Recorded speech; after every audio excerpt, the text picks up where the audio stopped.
Alright, we're back in it. Hey everyone, Anthon-patapon here, and today we're going to continue on with some more Crash Bandicoot 2, Cortex Strikes Back. Part of the Crash Bandicoot Sane Trilogy for the Sony PlayStation 4. Now, we're back here in the second warp room, which, believe it or not, there's actually a few small little sounds you can hear if you just stand still and just try listening through the music. But from what I found out, it's actually just exclusively this warp room. But enough about that. Right now, we've got some backtracking to do at the very start of the part. So let's get to it. Now, you're probably wondering, what do you mean backtracking? You just started the part of the playthrough. Believe it or not, in Snowbiz, there's an area where I can't get the box gem without getting the gem we couldn't get last time. So what that means is that I have to do a little bit of backtracking just from the first warp room, just so I can get the gem from Snowgo, just so I can continue, so I can actually start the second warp room. Because I'm pretty sure you guys know by now, but like, I really do not like skipping over some stuff, especially when I can get it at the available time. That doesn't count for relics, by the way. But here we are, the secret warp room. Like, I'm gonna try figuring out some names for this one, because unlike Crash Bandicoot Warps, I had like assorted names for it and everything, but here, I don't know, like, while the first 5 can speak up for themselves, this one not so much. But enough stalling, it is time to go back to Snowgo. Welcome. As you probably expect by now, this is very much a completely different route from the actual the way you actually start Snowgo. That was so delayed. I'm not sure if you guys can or able to see that, but like, I mean, you guys can't see the controller, but like, it was so delayed. Wait, I was able to grab it. I'll just skip that one. No, I didn't mean to. Now I can't go invincible. You know, unless I die. Which, why would I do that? Like, I already mentioned that the lives are so scarce here. It's just that dying is. Well, guess I'm gonna have to try going for invincibility again anyway. Okay.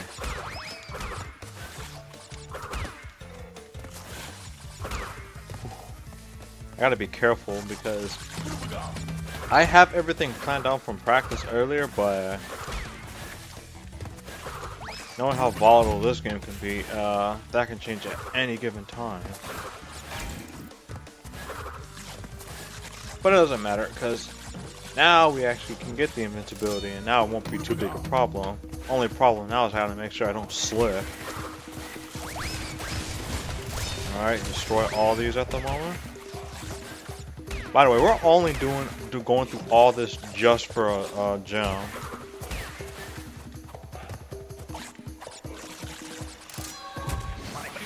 Yep.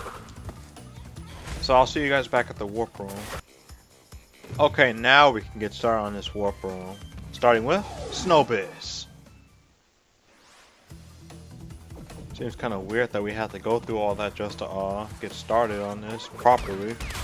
But it don't matter, because now we can actually get the box gem. Now, I think I've not mentioned this before in Warped, but like, there are areas where, like, well, not necessarily areas, but different routes where they'll actually have checkpoints. They expect you to get all the boxes from there, make sure you don't miss any, or you're gonna have to do some backtracking, which, God forbid, this game already does so much of. As of right now.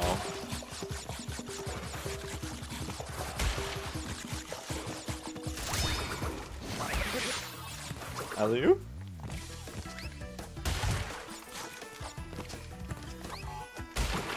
Oh boy. Okay. Now, getting all the boxes isn't really that big a deal. There's like one or two areas I can think of that could be a potential hassle. But no, the real concern about this is when you get out of the loop, because up until you find the next checkpoint, die at any spot, you're gonna have to go back all the way in here. There's only 2 checkpoints in here, by the way. We already got the first one, and the second one's right down here. Oh, don't want to get that yet. There we go.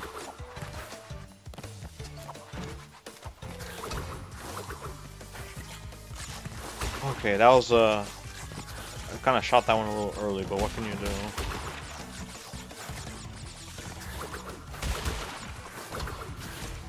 Go, go, go, go, go! Oh, no, no, no! Oh, okay. I knew that was gonna happen, but I decided, not to do anything about it. Okay, we're safe.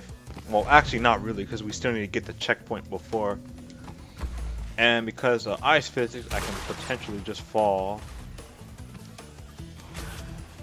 So, gotta be careful of that too. Get back up there, thank you.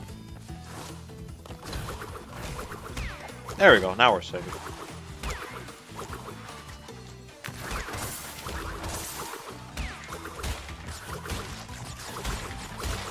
Okay, come on. Let's go.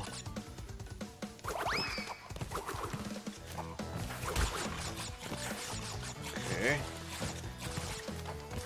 Nice, nice. Nicely done.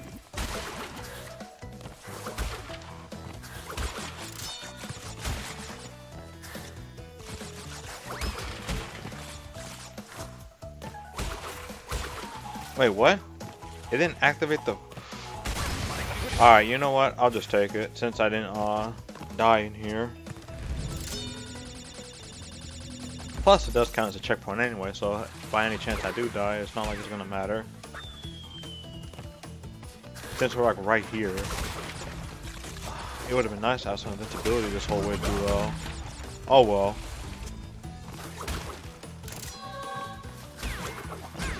Oh, what? I thought I hit all of them through the, cannonball effect. For those that don't know, it's almost self-explanatory. Almost. If you slide or spin into an enemy, they'll usually just fly into they'll just fly into a specific direction you sent them to, and if there's an enemy that happens to be in that direction, well, that's why they call it the cannonball effect.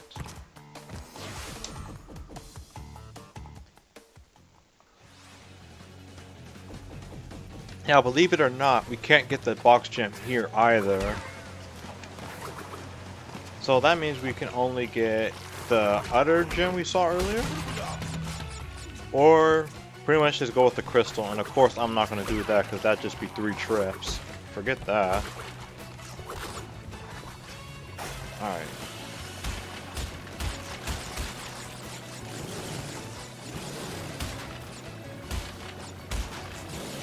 Oh yeah, on top of that, I already gotta make 3 chips because I gotta backtrack for that and then the relics as well, now that I think about it. Oh. Okay, maybe I don't need a style, but like, it'd be nice if you can get it. Would you give that an 8 or come on. Ooh. I just said we can't get the box gem. And I'm not here to grind for lives, really. Now this is actually one of those levels where, just like in Warped, you can actually finish the level through the death or gem route.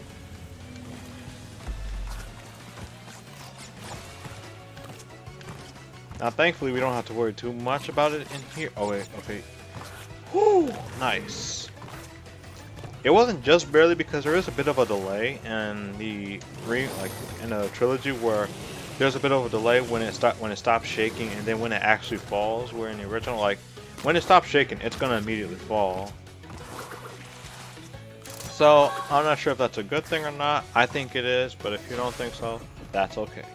That's all okay. What isn't okay, however, is the fact that I'm gonna have to come back to this level just for the box gem. Now, I don't think I have to take the Death Fruit since it was just for that gem, but come on. Alright, now I'm gonna skip these 2 levels for now and just go straight to my favorite types of levels, Il Deal, also known as the first sewer level.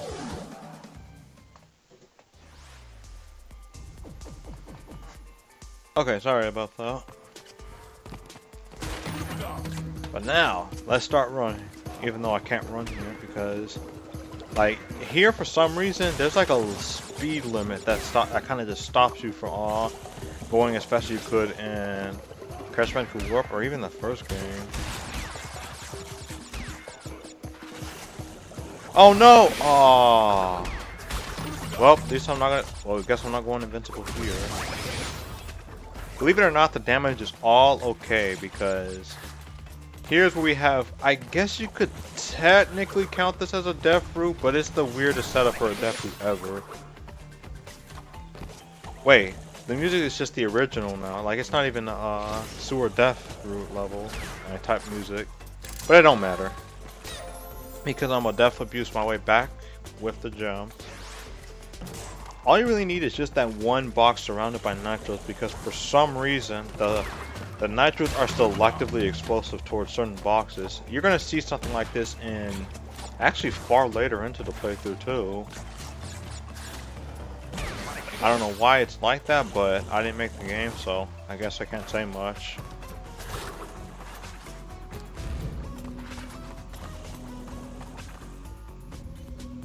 Okay. Now the big reason why I like these sewer type levels, not just because of like the atmosphere, the music, not just the fact that it's actually back in Crash Team Racing, which I hope they also remaster for the sake of like maybe some online. Like, can we finally like achieve that? But the big reason for it is pretty much the combination of all of that, and that they all have some sort of secret. Some of them are big, some of them are small. It all depends on how you look at it.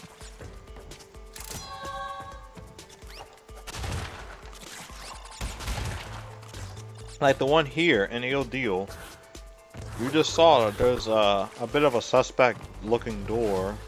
I almost got hit by that. Bit of a suspect looking door hiding the green gem, which we will need for a level in the next warp room. Actually, no, not the next warp room, but 2 warp rooms after.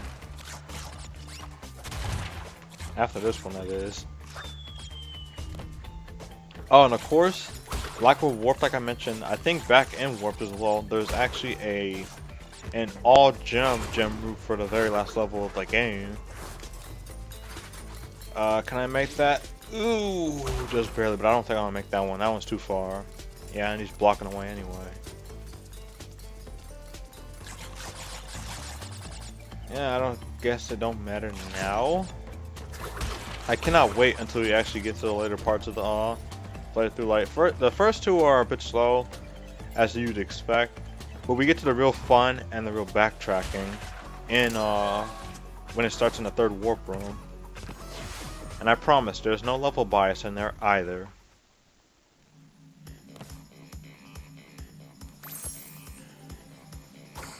Okay, but in all seriousness, you're gonna love the next warp room levels. Like, not just the levels, but the design of the warp room itself. Or maybe not. It depends on how you look at it. Again,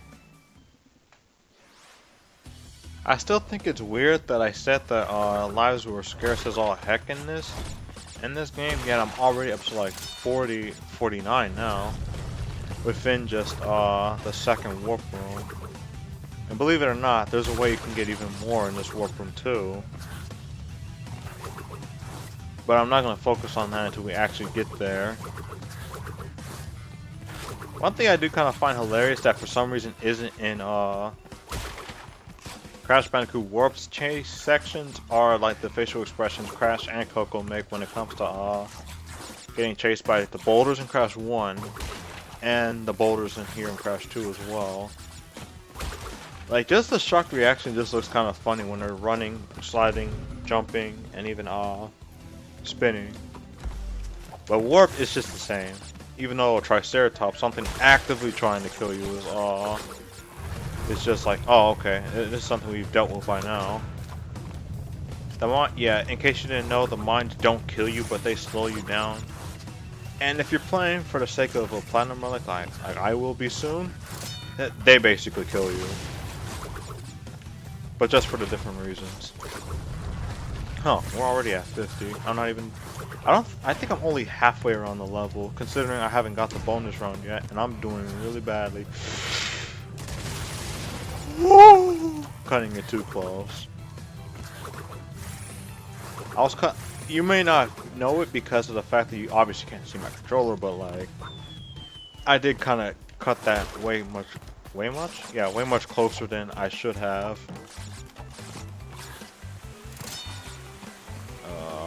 Nah.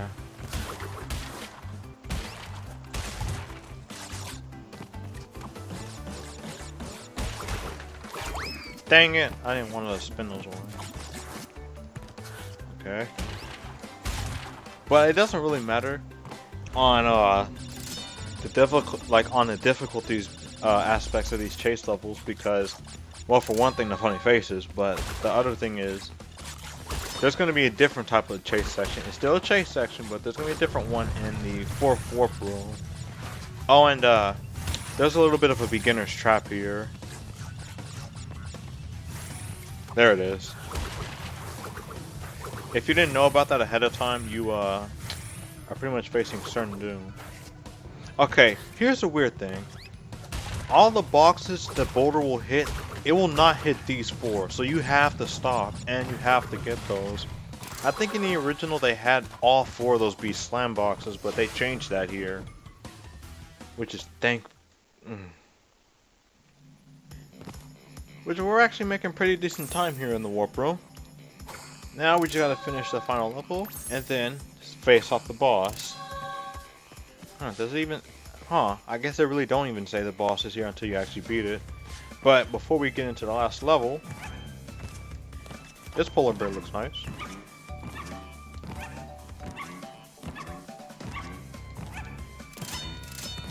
And there we got our extra lives I mentioned earlier.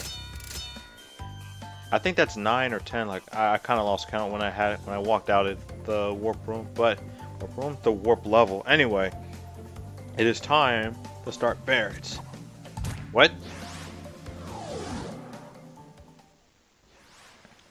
Something I should have mentioned is that the bear levels are exclusive to Crash. Same with the bosses, but that's obvious considering she wasn't even playable in the original. So, like, just the fact that Coco even had a boss in Crash Bandicoot Warp was kind of a good thing. Now, I normally do not take it this slow when it comes to when I'm playing on my own time, but just for the sake of the playthrough, I might as well just take it slow. Just this once.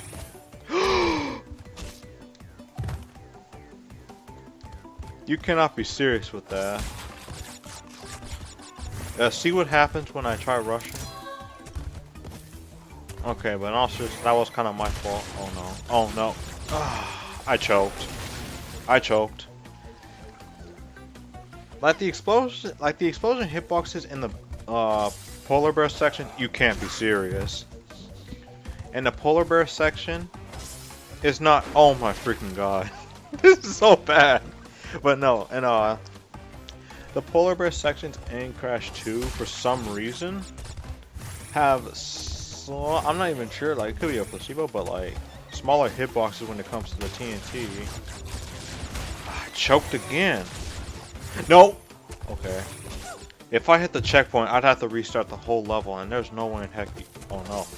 Come on. I don't get why they start you right before the this ice portion here. Like, it's not hard to control, but I haven't been very used to it yet. And mainly because whenever I'm playing it for the sake of the relic, it's not like I need to be prepared for it. All the stuff that could have been giving me trouble, and it's the polar bear section? Come on.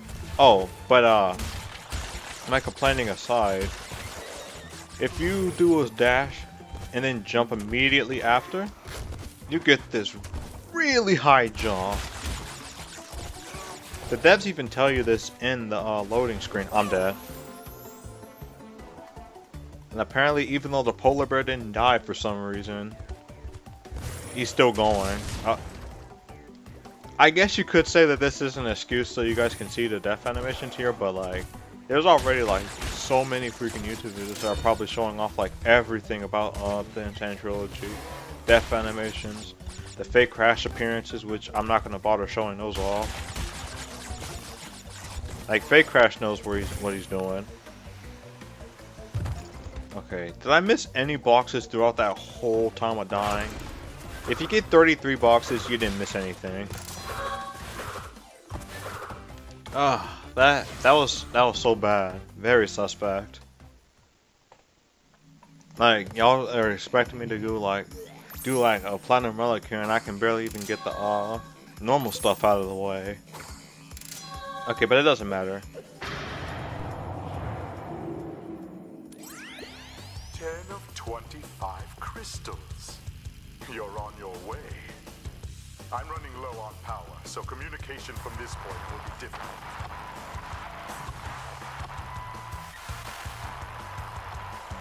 Remember, I'm counting on you.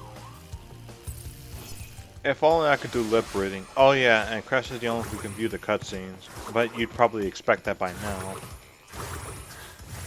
Okay. Like I said earlier, this can only be done with Crash, and I am going to be using mostly Crash in the next warp room anyway, though I will give Coco a shot later anyway. But we're going to take care of the Komodo brothers anyway? No? Okay. Now you're probably thinking, 2 guys with a sword? This would actually be pretty difficult, right? Like, they both have 2 swords? Well, actually no, just the big one has a sword.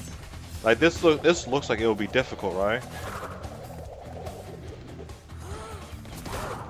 Believe it or not, the way you can hurt them, you can't spin at them, you can't jump on them, you just have to hit the lesser brother, I'm guessing, into each other. But there has to be a point where this becomes more difficult, right? Like, it can't be this easy to just beat 2 guys with swords and who happens to be related to each other. Like, they could be communicating mentally, maybe even physically, even though they don't really say anything. Like, come on, y'all can do so much better than this.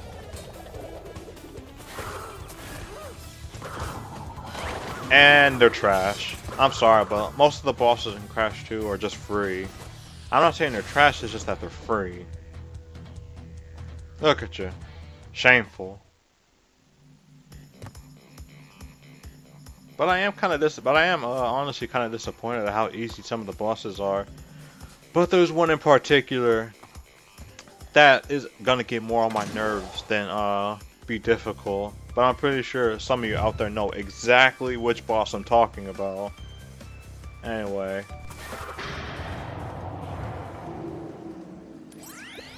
Good show, Crash. The Komodo brothers obviously lacked your mettle. But now's not the time to get cocky. There are still many crystals to obtain. Remember, the world is counting on you. Okay. Crash is not supposed to be doing those dancing auto animations while he was talking, but it doesn't matter because now, in the next part, as you can see, we are in the sewer warp room. And the big level of the day will be sewer or later. So, this is Nocturnal Sister Voice Channel. Thank you guys for watching. And the next part we'll take care of the sewer warp room, starting with plant food, sewer or later, bear down, road to ruin. Sorry, and unbearable. See ya.